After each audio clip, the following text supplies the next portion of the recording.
To use live calls translate on the Samsung Galaxy S26, first of all, when you are on the phone call screen, you will have to click on this icon.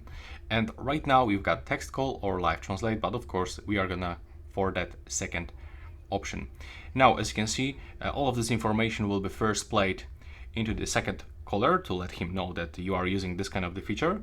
And you can enable that option to read translation aloud if you want. And what is the most important thing, that at the top you can select the language of the other person and for you. So for me, English, for other person, Polish. And right now I have to unmute the microphone and I'm gonna ask him something. Hello, how are you? And now as you can see, it just translates what I said into the Polish, and also the second speaker can hear this in the Polish language, in this case because we just set it up. Now, if you're gonna answer to me, then I will also hear that. So I'm gonna speak in Polish right now. I'm just gonna unmute the microphone and mute mine. Cześć, wszystko dobrze, a u ciebie?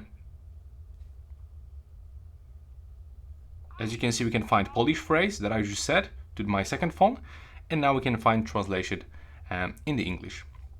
So that's basically how it works. If you want to stop translating, you can just simply click here and you will just take it off. And that's pretty much it for this video. I hope you find it useful, and thanks for watching.